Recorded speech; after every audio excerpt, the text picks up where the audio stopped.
Hello मित्रों, मैं रत्नेश त्रिपाठी एक बार हाजिर हूँ फिर आप लोगों की सामने आपके अपने चैनल अवसरवाला में। तो सबसे पहले आज ये बात मैं स्टार्टिंग में बोलूँगा कि चैनल को लाइक करें, सब्सक्राइब करें, कमेंट करें, क्लासों को शेयर करें अदर बच्चों के साथ। आज मैं कॉम्पिटिटिव क्लास यूपीएसआई, लेखपाल, एमपी पुलिस, राजस्थान पुलिस, मतलब जितने भी कॉम्पिटिटिव एग्ज़ाम हैं, Hindi, UP TET, UP super TET, ठीक है, सुपर टेट का जो एग्ज़ाम होता है, उन सब की क्लास, हिंदी की क्लास लेने जा रहा हूँ। तो क्या है हमारा टॉपिक आज का? सामान्य हिंदी, ठीक है। तो सामान्य हिंदी में पिछली क्लास में हमने पढ़ा था और हमने बात करी थी इस क्लास में कि आज हम क्या पढ़ेंगे? व्याकरण, ठीक है। हमने क्या बात की थी? आज हम क्या पढ़ेंगे? व्याकरण। और हमने बताया था क्या कि व्याकरण को 4 भागों में डिवाइड किया गया है, ठीक है। 4 भागों में डिवाइड किया गया है और इन 4 भागों में बांटकर डिवाइड करके हम इसको पढ़ेंगे। इसको तो पहला था हमारा वर्ण विभाग, ठीक है। दूसरा था शब्द विभाग,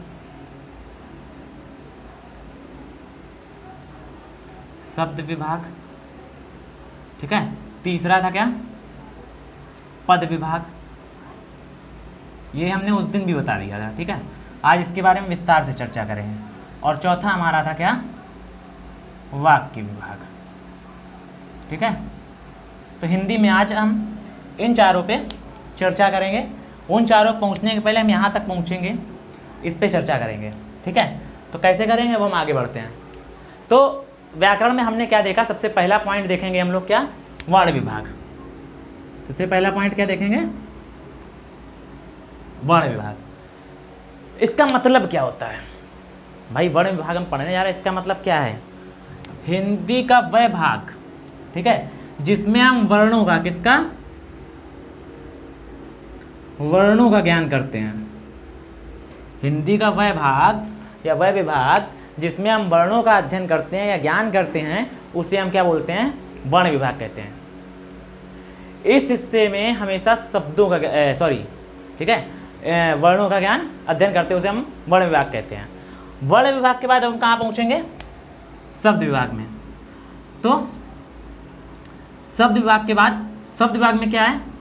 जहाँ हम क्या करते हैं? शब्दों का ज्ञान। हिंदी का वह विभाग, ठीक है, जहाँ हम शब्दों का अध्ययन कहते हैं, उसे हम शब्द विभाग कहते हैं। अब थर्ड पॉइंट क्या है मेरा? पद विभाग। पद विभाग में क्या होता है? वह विभाग जहाँ पदों का अध्ययन। सबसे पहले तो हम अब पद क्या है, ठीक है। पद क्या क्या है? पद का मतलब होता है, ये बताने से पहले हम आपको बताते हैं, आप जब मार्केट में हिंदी के लिए किताबें लेंगे, हिंदी पढ़ने के लिए किताबें लेंगे, तो सभी किताबों में लगभग 3 भागों में बांटा गया व्याकरण को, ठीक है। वर्ण विभाग, शब्द विभाग और सीधा चौथा वाक्य विभाग। उनमें पद विभाग नहीं बांटा गया। लेकिन कुछ मानक किताबें हैं, जो अच्छी किताबें, अच्छे राइटर की लिखी हुई हैं, उन्होंने इनके व्याकरण के 4 भाग बताए हैं। कौन कौन से 4? शब्द विभाग जिसमें वर्णों का, वर्ण विभाग जिसमें वर्णों का अध्ययन करते हैं, शब्द विभाग जिसमें शब्दों का अध्ययन करते हैं या ज्ञान लेते हैं, पद विभाग जिसमें पद का ज्ञान लेते हैं, वाक्य विभाग आगे बताते क्या है, ठीक है। सबसे पहले पद समझते हैं भाई। शब्द समझ लिया, पद समझ लिया, उसके बाद सब वर्ण से मिलकर शब्द बना, शब्द से मिलकर वाक्य बन गया, ठीक है। तो शब्दों को हम एक पद दे देते हैं, एक पदवी दे देते हैं। क्या कहते हैं? शब्दों को एक पद दे देते हैं, कोई पदवी दे देते हैं उनको। जैसे मान लो एक हम शब्द लिख रहे हैं, क्या? आम। हमने अब आम यहाँ पे क्या है? आम क्या है यहाँ पर? आम एक शब्द है, ठीक है। ये अब ऐसे तो आपका शब्द कहला रहा है, लेकिन हम अगर इसको पद दें, जैसे मान लें हमने एक वाक्य लिखा है, सीता ने आम खाया। हमने एक वाक्य लिखा कि सीता ने आम खाया, ये वाक्य हमने बता दिया। तो वाक्यों के अंदर ये जो आम शब्द है, जो वाक्यों के अंदर ये शब्द आते हैं, अभी यहाँ आम की बात कर रहे हैं, तो यहाँ पे जो आम शब्द है, यहाँ पे ये वाक्य के अंदर जो आम शब्द है, अब ये शब्द नहीं कहलाएगा। और इसे हम क्या पद दिया जाए, क्योंकि भाई अब ये शब्द तो नहीं है, ठीक है, अब हम इसको शब्द नहीं, क्योंकि ये पूरा वाक्य के अंदर क्या है, तो इसको हम एक पद देंगे। क्या देंगे? पद देंगे। तो यहाँ पे हमने इसको दे दिया आम, यहाँ पर क्या है आपने सुना वो कर्म है, ठीक है। पहली भाषा में अगर हम देखें तो आम एक हमारा क्या है, कर्म है। तो सवाल ये आता भाई कर्म क्या है, उठता है भाई कर्म क्या है। तो अगर कर्म ना कहें तो कर्म क्या कह सकते हैं, तो इसको एक दूसरा हम बोल सकते हैं आम क्या है, यहाँ पर आम संज्ञा है। आम क्या है? एक संज्ञा है। तो फिर ये सवाल उठता है कि भैया संज्ञा किसे कहते हैं। भाई अब सवाल पहले ये था कर्म किसे कहते हैं, यहाँ हो गया संज्ञा किसे कहते हैं। तो हमें पता होना चाहिए इसके बारे में, तभी हम कहेंगे। तो यही है, जो इस आम को एक पदवी दे दी गई यहाँ, या तो कर्म की पदवी दे दी गई या संज्ञा की। तो कहने का मतलब ये है हमारा यहाँ पर कि हम शब्दों के बारे में जानते हैं कि शब्द क्या है, ठीक है। तो इन शब्दों को जो पदवी है, इन शब्दों को जो पदवी दी जाएगी उसको हम पद में पढ़ेंगे, वो हिस्सा हमारा कहलाता है पद विभाग। शब्दों को जिस हिस्से में पदवी दी जाती है, पद दिया जाता है, कोई पदवी दे दी जाती है, उसको हम बोलते हैं पद विभाग। फिर हम जब पद के बारे में जान लेते हैं, ठीक है, अब हमने क्या किया, पद के बारे में जान लिए, तो क्या हो गया, जिस विभाग में, यहीं से लिख लो, विभाग में शब्दों में शब्दों को कोई पदवी दी जाती है उसे क्या कहते हैं, पद विभाग, ठीक है। एग्जाम्पल हमने समझा दिया, ये हो गया हमारा पद विभाग। अब शब्दों को पद विभाग के जानने के बाद हमने पढ़ा शब्दों को जोड़कर जो वाक्य बनाया जाता है। शब्दों को जोड़कर हम वाक्य बनाते हैं, तो क्या होता है, शब्दों से मिलाकर बनाया हुआ शब्दों, रुको ऐसे नहीं, ठीक है, शब्दों का ऐसा मेल जिसका कोई सार्थक अर्थ हो, वाक्य कहलाता है, ठीक है।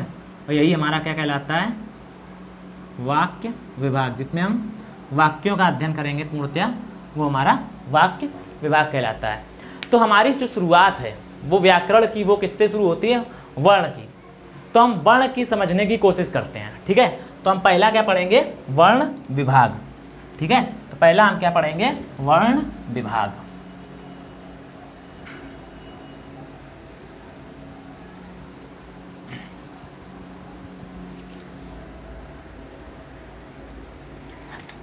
अब हम पढ़ेंगे क्या, वर्ण विभाग।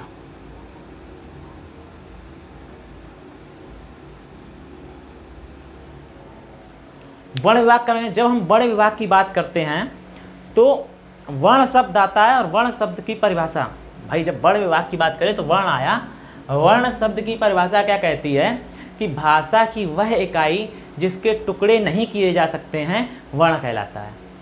भाषा की वह इकाई जिसके टुकड़े नहीं किए जा सकते हैं, वर्ण कहलाती है, ठीक है।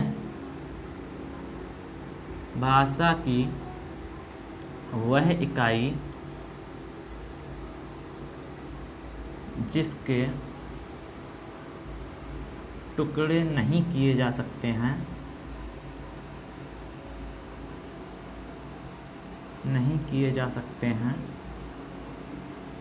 क्या कहलाता है, वर्ण कहलाता है, ठीक है। हम वर्ण विभाग में किस काम कर रहे हैं, वर्ण का अध्ययन कर रहे हैं, ठीक है। वर्ण क्या है, वर्ण की परिभाषा है। और वर्ण की अगर हम बात करें तो यह क्या है, टॉपिक हम ऐसे लिखा रहे हैं जो आपके क्वेश्चन भी बनते रहे। वर्ण क्या है, भाषा की सबसे छोटी इकाई। भाषा की क्या है, सबसे छोटी इकाई है। देखो ये तो हमने आपको बता दिया, ठीक है, आप इसको पढ़ लो, रट लो, घर में बैठ जाओ। ठीक है, हम इसको रटा दिए भाई, आपने पढ़ लिया। भाषा की वह इकाई जिसके टुकड़े नहीं किए जा सकते हैं वर्ण कहलाता है। रट लो, वर्ण क्या है, एग्जाम क्वेश्चन आएगा, एग्जाम में लिख दिएगा जिसके टुकड़े किए जा सकते हैं, जिसके टुकड़े नहीं किए जा सकते हैं, एक सार्थक अर्थ हो, कुछ भी लिख देगा, मतलब ऐसे ऑप्शन दे देगा, लगा के चले आना। अगर थ्योरी से मिल जाए, नहीं मिले क्वेश्चन आ जाएगा, सबसे छोटी इकाई क्या है, वर्ण है। ठीक है, एक चीज़ और, हमने भाषा की एक सबसे छोटी इकाई और बताई थी, क्या, बोली, ध्यान रखना।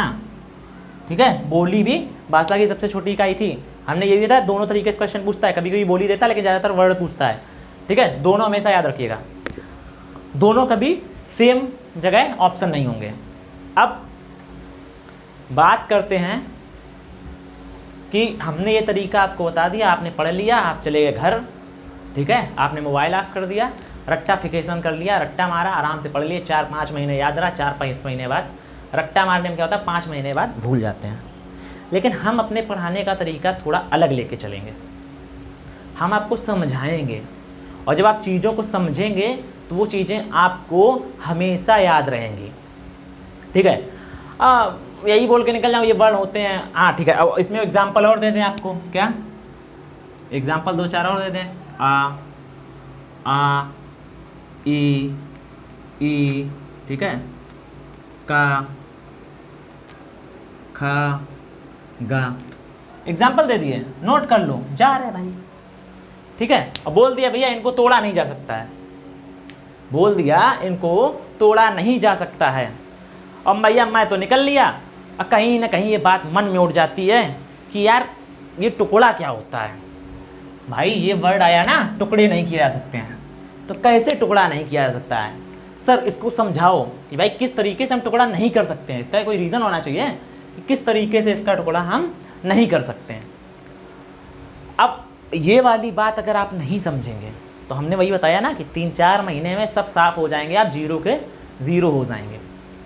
तो हम पहले अब आपको यही पॉइंट समझते हैं कि ये कह क्या रहा है, तो ये टुकड़ा कैसे नहीं होगा। तो अब मैं आपको समझाता हूँ। जैसे मान लीजिए हमने यहाँ एक शब्द लिखा, एक शब्द लिखा क्या, किताब। एक शब्द लिखा हमने क्या, किताब। ठीक है, एक शब्द हमने लिख दिया किताब। तो अगर हम बात करें क्या किताब के जो शब्द हैं इनको तोड़ सकते हैं? भाई शब्द हैं, किताब है, हमारे सामने आया, इसको हम तोड़ सकते हैं। हाँ बिल्कुल तोड़ सकते हैं भाई। कैसे, देखो, की प्लस ता प्लस बा, इसको हमने 3 अक्षरों में तोड़ दिया तो हमारे सामने आया। अब ये जो हैं, ये की है, ये ता, ये बा है, ये तीनों क्या है हमारे, ये आ गए अक्षर।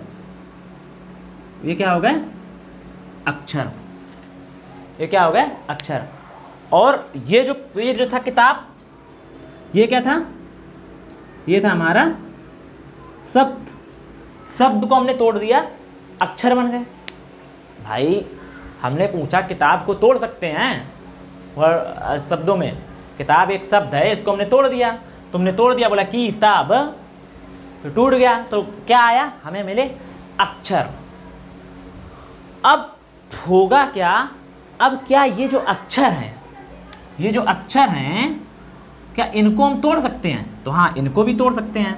इसको लिख सकते हैं का प्लस ई, ता को लिख सकते हैं ता धन आ, बा को क्या लिख सकते हैं, बा धन आ।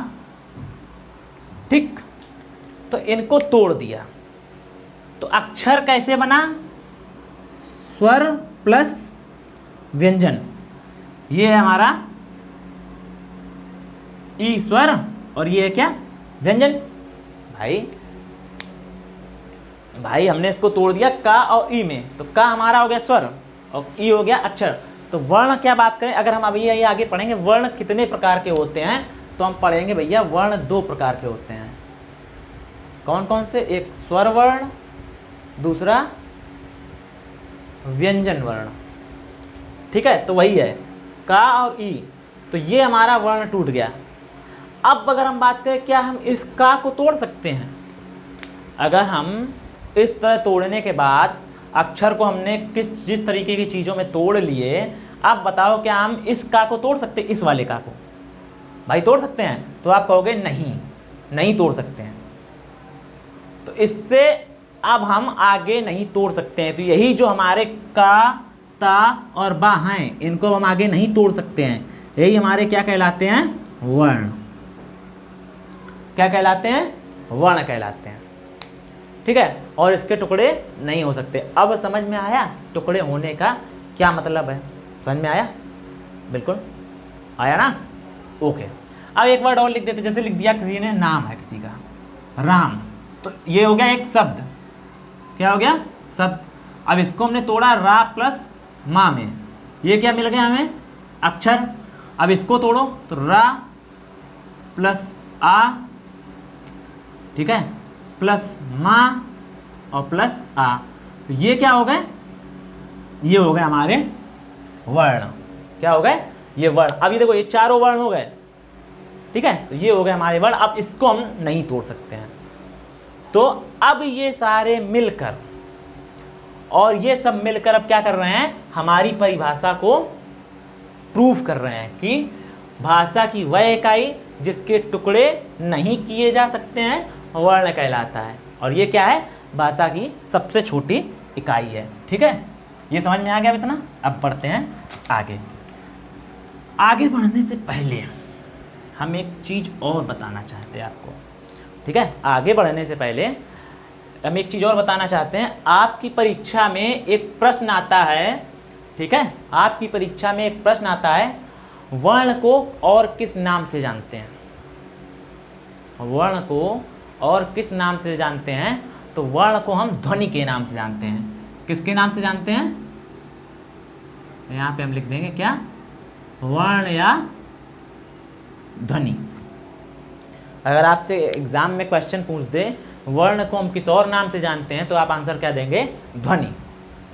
तो वर्ण और ध्वनि, अब इसमें आता वर्ण और ध्वनि में अंतर क्या है? थोड़ा सा अंतर है, हम बता रहे हैं, सब्र कीजिए भैया, भागे नहीं जा रहे हैं हम कहीं। ठीक है, तो ध्वनि और वर्ण में अंतर क्या है? तो ध्यान दीजिए, ये जो लिखते हैं, ये जो हमने लिखे हैं आ ई आ ई क ख ग, ये हमने जो लिखते हैं, ठीक है, इसको हम क्या बोलते हैं? इनको वर्ण बोलते हैं। और इनका लिखित रूप ना लेकर के जब इनका मौखिक रूप लेते हैं, जब हम बोलते हैं अ, ठीक है, आ ई उ क ख ग, जब ये बोलते हैं जो मौखिक रूप है, ये जो ध्वनि निकल रही है, ये क्या कहलाता? ये मौखिक वर्ण, मतलब ये वर्ण का ही रूप है। तो ध्वनि क्या है? वर्ण को हम क्या बोलते हैं? ध्वनि। तो यही अंतर है, वर्ण का लिखित रूप जो है वो वर्ण कहलाता है और वर्ण का जो मौखिक रूप है वो ध्वनि कहलाता है। तो वर्ण का दूसरा नाम क्या है? ध्वनि है। तो यानी हम मुंह से उच्चारण करते हैं, ठीक है, इसका मौखिक रूप जो होता है या मुंह से जिनका उच्चारण करते हैं, जिन वर्णों का मुंह से उच्चारण करते हैं, उसको हम क्या बोलते हैं? ध्वनि बोलते हैं।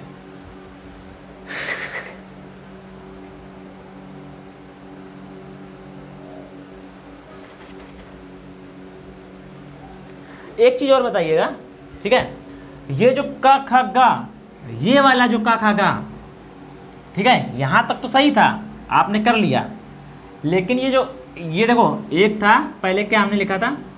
किताब, ठीक है, किताब हमने लिखा, तो किताब का जब ये वाला का बनेगा, ठीक है, तो उच्चारण केवल इसका होता है। ये चीज़ ध्यान रखिएगा, वरना बहुत लोग क्या होते हैं, जो लोग देखते हैं कि भाई सर ने पढ़ा दिया, कुछ लोग होंगे इसमें ऐसे कमेंट आए, सर आपको यही नहीं पता है कि इस वाले का उच्चारण नहीं होता है, खा का उच्चारण नहीं होता, गा का उच्चारण नहीं होता है, तो आप क्या बच्चों को पढ़ाएंगे? तो हम आपको ये चीज़ और बता दे रहे हैं, ये जो का ये वाला होता है ना,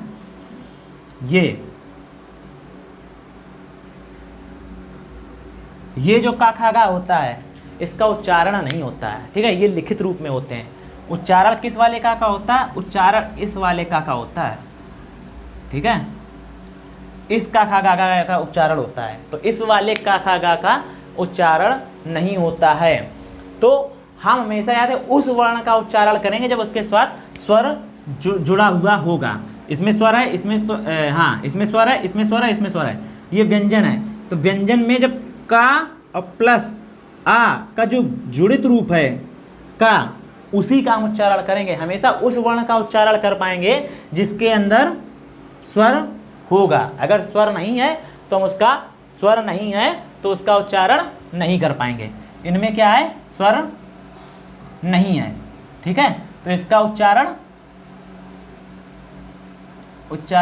नहीं होगा। इसमें क्या है, स्वर है, तो इसका उच्चारण हो जाएगा, ठीक है। ये चीज समझ में आ गई। अब इस तरह जो हम उच्चारण निकाल रहे हैं यही हमारी ध्वनि होती है। ये भी बात आपने समझ ली होगी। जिसका उच्चारण निकालते हैं वो होती है हमारी ध्वनि, और जो हम लिख के बात करते हैं उसको हम क्या बोलते हैं, वर्ण। अब एक बात और बताते, एक क्वेश्चन आपके एग्जाम में बहुत अच्छा आया है, उसको समझने लायक है, क्योंकि वो क्वेश्चन कई बार आया, पिछले अभी किसी एग्जाम में आया, शायद यूपीएसआई में ही आया था, ठीक है, शायद यूपीएसआई का ही क्वेश्चन था। वो क्वेश्चन क्या था, क्वेश्चन में पूछा गया था कि लिपि चिन्हों के व्यवस्थित क्रम को, ठीक है, लिपि चिन्हों के व्यवस्थित क्रम को क्या कहते हैं। हम क्वेश्चन लिखे दे रहे हैं, आपको आगे काम करेगा। लिपि चिन्हों के व्यवस्थित क्रम को क्या कहते हैं, ठीक है। लिपि चिन्हों के व्यवस्थित क्रम को क्या कहते हैं। पहला ऑप्शन था वर्णमाला, दूसरा था शब्द, तीसरा था अक्षर, चौथा था नानावधीज। तो लिपि चिन्हों का जो व्यवस्थित क्रम है उसको हम वर्णमाला कहते हैं। अब इसको समझा देते हैं, क्योंकि अभी तो हमने पढ़ा था वर्णमाला क्या होती है, वर्णों का व्यवस्थित क्रम वर्णमाला कहलाती है। अभी हमने पढ़ाया नहीं, वर्णों का जो व्यवस्थित क्रम होता है वो वर्णमाला कहलाती है। लेकिन लिपि चिन्हों के व्यवस्थित क्रम को क्या बोलते हैं, लिपि चिन्हों के व्यवस्थित क्रम को क्या बोलते हैं, वर्णमाला। जैसे जैसे हमने वर्ण के बारे में बात की, आ ई उ का, ठीक है, इन सब वर्ण के बारे में जाना, इनका उच्चारण जब हम करते हैं, ठीक है, का खा गा घा, तब एक ये ध्वनि कहलाता है। क्या कहलाता है, जब इनका उच्चारण करते हैं तो क्या कहलाता है, ध्वनि कहलाता है। तो ध्यान दो, जब मनुष्य आपका क्या बोलते हैं, मनुष्य ने भाषा का विकास किया, निर्माण किया, तो सबसे पहले शुरुआती अवस्था में उसने अपने मुख से ध्वनियाँ ही निकाली थी। क्या किया था, जैसे वर्ण की अगर ध्वनि की बात करें तो आ इ, आ इ, का खा गा, ठीक है, का खा गा, ये वर्ण लिखे हैं, तो ठीक है, तो ये क्या हो गया, का, ये हमारे वर्ण, ये ध्वनियाँ निकाली होंगी। भाई जब हम बात करें कि अगर आप मानव से आदिमानव युग में पहुंच जाएं, तो हमारी तरह जो मनुष्य था वो बात हमारी तरह नहीं किया करता था, कुछ इशारे करता था, कुछ ध्वनियाँ निकालता था, इस तरह से। इन सब सारी चीज़ों को समझ सकते हैं जानवरों से। किससे समझेंगे, जानवरों से। जानवरों की अपनी भाषा होता है, लेकिन हम लोग उनके समझते हैं ध्वनि निकाल रहा है, भैंस निकालती बाँ, ठीक है, चिड़ियों की चहचहाट हो गई, पंछों की हो गई, तो वो एक ध्वनि होती है, लेकिन उनकी आपस में एक वो भाषा होती है, ठीक है। तो क्या हुआ, इसी तरह जब मनुष्य ने अपना आगे वाला विकास किया तो सबसे पहले उसको लगा कि मेरे दिमाग में जो विचार आ रहे हैं, ठीक है, तो मेरे आगे वाली आने वाली पीढ़ी को हम इससे कैसे समझा पाएँ, और सोचा कि कुछ कैसे उनको, मतलब आगे वाली आने वाली पीढ़ी जो हो, हमारे विचार थे हमने यहाँ ध्वनियों से निकाल दिए, कुछ लोग समझ गए, आगे आने वाली पीढ़ी इन विचारों को कैसे समझ पाए, तो इनका क्या करना चाहिए। तो उनको लगा इसको कुछ संकेत बनाना चाहिए। तो इस प्रकार उन्होंने, जैसे हम जब किसी ध्वनि को आ बोलते हैं तो उन्होंने आ को ऐसा चिन्ह दे दिया, उन्होंने आ बोलते होंगे तो आ को ऐसा चिन्ह दे दिया, आ बोलते होंगे ऐसा चिन्ह दे दिया, ई बोलते होंगे ऐसा चिन्ह दे दिया। तो इन्होंने इसी प्रकार अपनी ध्वनि को चिन्ह दिए। यही चिन्ह है, एक प्रकार से बात करें तो ये जो हमारी वर्णमाला थी, ये ध्वनियाँ जब निकली तो पहले ध्वनि रूप में निकला ये सब। जब ध्वनि रूप में निकला फिर इनको एक क्या दिया गया, चिन्ह दिया गया, एक संकेत दिया गया कि वर्णमाला हमारा ऐसे लिखा जाएगा, ठीक है। तो इसी प्रकार हमने वर्ण बनाए। तो ये वर्ण को लिखने से पहले जो हमारी शैली का प्रयोग किया जाता है, ठीक है, जो हमारी शैली थी या कहें जिस आकृति का प्रयोग किया उसे हमने नाम दिया लिप, तो वर्ण को लिखने से पहले हमने जो शैली का प्रयोग किया या जो आकृति प्रयोग करी उसको हमने क्या नाम दे दिया, लिपि।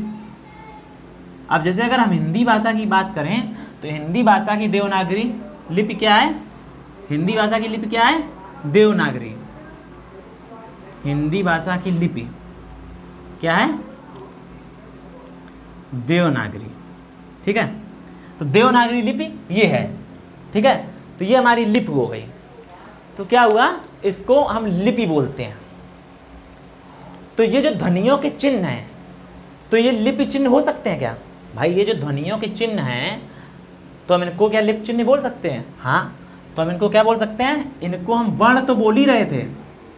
ठीक है, हमने अब इनको क्या बोल दिया, लिपि चिन्ह। क्या बोल दिया? और लिपि चिन्ह के जो लिखित रूप है, हम लिपि चिन्ह को लिखित रूप दिया और इसको हमने नाम दिया वर्ण। ठीक है, पहले एक लिपि मतलब जो शैली बनाई गई लिखने की धीरे धीरे उसको हमने बोला ये हमारी लिपि है, लिपि चिन्ह है ये। ठीक है, फिर इन्होंने जब इसको लिखित रूप दे दिया तो हमने इसको क्या बोल दिया, वर्ण नाम दे दिया। ठीक है, और वर्ण की परिभाषा क्या थी, वर्णों के व्यवस्थित, ठीक है, वर्ण के व्यवस्थित क्रम। किसकी बात हो रही थी, हाँ सॉरी, वर्णमाला। अगर हम यहाँ वर्णमाला की परिभाषा बात करें, वर्णमाला की परिभाषा, ठीक है, तो वर्ण की परिभाषा नहीं, वर्णमाला की परिभाषा की बात करें तो वर्ण की परिभाषा तो ये थी वह इकाई जिसके टुकड़े नहीं किए जा सकते हैं वर्ण कहलाता है। तो अगर हम वर्णों के व्यवस्थित समूह को हम क्या बोलते हैं, वर्णमाला कहते हैं। व्यवस्थित समूह, आ के बाद आ, फिर ई, फिर का, खा, गा, घा, मतलब जो व्यवस्थित रूप था उसको हम क्या बोलते हैं, वर्णमाला। यदि भैया एग्जामिनर ने इसी वर्णों के व्यवस्थित, एक बार लिख दें यहाँ समझ में आ जाएगा, वर्णों के व्यवस्थित रूप को वर्णमाला बोलते हैं। ठीक है, अब भैया एग्जामिनर ने वर्ण को जो हम लिपि चिन्ह बोलते हैं तो वर्ण की जगह अगर लिपि चिन्ह लिख दिया तो कौन सा गजब कर दिया भैया, कौन सा पहाड़ तोड़ दिया। जब वर्ण को हम लिपि चिन्ह भी बोलते हैं, भाषा हिंदी की लिपि देवनागरी है, तो देवनागरी लिपि में लिखे थे, उसने वर्ण को लिपि चिन्ह बोल दिया तो क्या गजब कर दिया। उसने यही तो बोल दिया भैया लिपि चिन्ह के व्यवस्थित क्रम को वर्णमाला बोलते हैं। कोई आफत आ गई? तो लिपि चिन्हों के व्यवस्थित क्रम को क्या कहेंगे, वर्णमाला कहेंगे। ठीक है, तो ये था, ये चीज़ समझ में आ गई, क्योंकि ये क्वेश्चन पूछा गया था इसलिए मैंने इसको बताना समझा। ठीक है, तो हमें ये पता चल गया कि वर्ण का दूसरा नाम ध्वनि है, जिसे हम मौखिक रूप में कहते हैं। ध्वनि क्या है? अब देखो दो क्वेश्चन आते हैं। अगर पूछ दे ध्वनि क्या है, ठीक है, अगर तुमसे पूछ दे ध्वनि क्या है, ठीक है, अगर क्वेश्चन आ जाए ध्वनि क्या है तो क्या लिखोगे, वर्णों का लिखित रूप, या कई जगह यही परिभाषा दी है जो वर्ण की परिभाषा है कि ऐसा रूप जिसको हम तोड़ नहीं सकते हैं। ठीक है, लेकिन कहीं कहीं अगर ये लिखा आ जाए ध्वनि क्या है, वर्णों का लिखित रूप। ठीक है, अब अगर पूछ दे वर्ण क्या है तो ये क्या हो जाएगा, यहां से वर्ण क्या है तो ये क्या है, ध्वनि का लिखित। यहां लिखित की जगह क्या हो जाएगा, ध्वनि का मौखिक रूप। ये वर्ण है और ध्वनि क्या है, वर्णों का लिखित रूप। अब कहीं कहीं वर्ण या ध्वनि एक साथ लिखा होगा, उसकी यही परिभाषा दी होगी जो हमने बताया गया है कि भाषा का ऐसा रूप जिसके टुकड़े नहीं किए जा सकते हैं उसे हम वर्ण कहते हैं या ध्वनि कहते हैं, ये भी लिखा होगा। लेकिन कहीं अगर एग्जाम में ऐसे पूछ दे तो कंफ्यूज मत होना। ठीक है, और वर्ण को हम क्या बोलते हैं ये भी याद रखिएगा, वर्ण को हम बोलते हैं लिपि चिन्ह। तो यहां तक की बात आपके समझ में आ गई ना। अब बात करते हैं वर्णों के प्रकार की। किसकी? वर्णों के प्रकार की। बस हम यहां बताए दे रहे हैं कौन कौन से होते हैं। व्याकरण में अभी हमने क्या पढ़ा, वर्ण और व्याकरण को हमने चार, रुक जाओ, ठीक है, व्याकरण को हमने 4 भागों में बांटा था। वर्ण विभाग, वर्ग ना पढ़े लेना यार तुम लोग, क्योंकि तुम लोग कहोगे अरे सर क्या पढ़ाओगे, हिंदी लिखना तो आता नहीं है, ठीक है। वर्ण के बाद क्या था, शब्द विभाग, शब्द विभाग के बाद पद विभाग, ठीक है, पद विभाग के बाद वाक्य विभाग। तो हमने अभी वर्ण विभाग के बारे में पढ़ा, वर्ण के बारे में हमने पूरा समझाया, यहाँ पे वर्ण के बारे में पूरा समझाया। वर्ण को हम क्या बोलते हैं, ध्वनि भी बोलते हैं। ये क्या है, भाषा की सबसे छोटी इकाई है।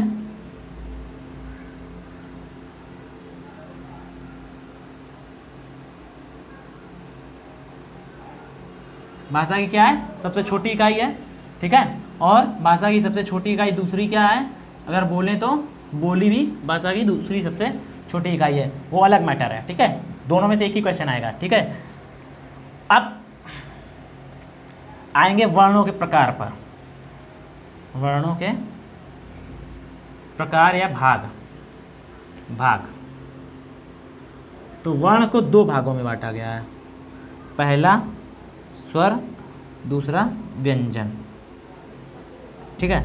जैसे अभी हमने एक क्वेश्चन बताया कि लिपि चिन्हों के व्यवस्थित क्रम को क्या बोलते हैं। देखिए, आप जिस अवस्था में पढ़ाई कर रहे हैं, इस अवस्था में आपको कोई बच्चा मानकर नहीं पढ़ाता है, और ना बच्चा मानकर एग्जामिनर आपसे क्वेश्चन पूछता है, वो थोड़ा प्रश्नों को घुमाता है, ठीक है। जैसे ये पिछला क्वेश्चन पूछ दिया कि लिपि चिन्हों के व्यवस्थित समूह को क्या बोलते हैं। वर्ण, वर्ण रटे पड़े थे, सारे टीचर पढ़ाए पड़े थे, वर्ण, वर्ण क्या होता है, वर्ण क्या होता है, वर्णों के व्यवस्थित समूह को वर्णमाला कहते हैं, वज्रों के व्यवस्थित समूह को वर्णमाला कहते हैं। तो यही अंतर होता है रटा के पढ़ने वाले और पढ़ाने वालों में, और समझा के पढ़ने और पढ़ाने वालों में।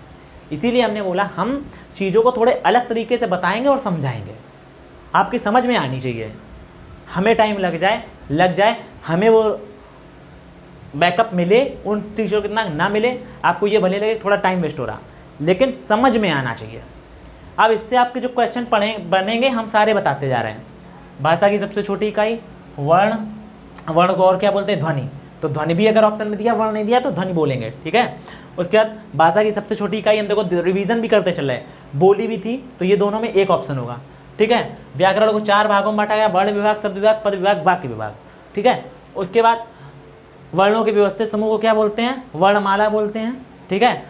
इसी जगह हमने तुम्हें क्या बता दिया कि ध्वनि क्या, और ध्वनि और अगर वर्ण में अंतर पूछ दिया है, ध्वनि क्या है, वर्णों का मौखिक रूप, वर्ण क्या है, ध्वनि का लिखित रूप, ठीक है। हम इतने सारे क्वेश्चन बन सकते हैं, ध्यान रखिएगा, ठीक है। वर्णों को और क्या बोलते हैं, वर्णों को हम लिपि चिन्ह भी बोलते हैं, ठीक है। तो लिपि चिन्ह क्या है, लिपि चिन्हों का मौखिक लिखित रूप जो है वही हमारा क्या है, वर्ण हो जाता है, ठीक है। इसी प्रकार लिपि चिन्हों के व्यवस्थित समूह को वर्णमाला भी कहते हैं, ये चीज़ भी ध्यान रखिएगा, ठीक है। तो ये सब चीज़ें याद रखिएगा। अब हम अगली क्लास में पढ़ेंगे वर्णों के भाग, इसी के आगे से टॉपिक पढ़ेंगे। वर्णों को 2 भागों में बांटा गया है, स्वर और व्यंजन में। इसके आगे हम पढ़ेंगे स्वर क्या है, व्यंजन क्या है, ठीक है। ये सब चीज़ें हम पढ़ेंगे अगली क्लास में। तो चीज़ें आपको समझ में आई होंगी।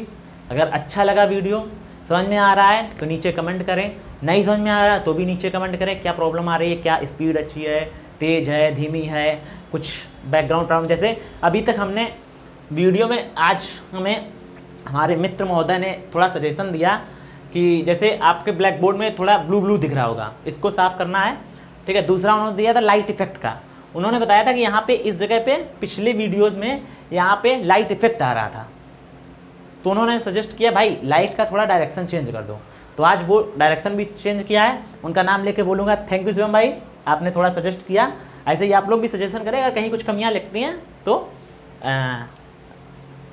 सजेस्ट करते रहें, ठीक है। अब मिलते हैं अगली क्लास में। क्लास को शेयर करें, चैनल को सब्सक्राइब करें और बेल आइकन का बटन दबाएं, ताकि जब भी क्लास आए आप लोगों के पास नोटिफिकेशन पहुँचे और आप क्लास लें, ओके।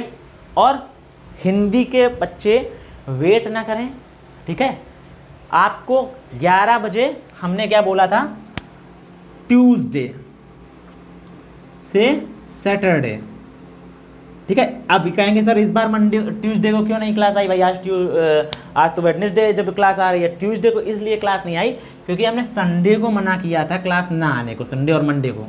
लेकिन आपको मंडे को क्लास मिली है, तो भाई हमने छुट्टी ट्यूसडे को ले ली, ठीक है। तो हमें वीक में हमें भी छुट्टी चाहिए, अपने पर्सनल काम होते हैं थोड़े, ठीक है, घर जाना पड़ता है, सब कुछ काम होते हैं, तो हमें भी छुट्टी चाहिए होती है, ठीक है। तो वो हमने आपका उस हमें मौका मिला, हमें उस दिन लीव नहीं ली, तो हमने मंडे को आपको प्रोवाइड कराई क्लास, ट्यूसडे को एक गैप रहा, एक ही गैप रहेगा, ठीक है। ट्यूसडे अगर कभी भी संडे या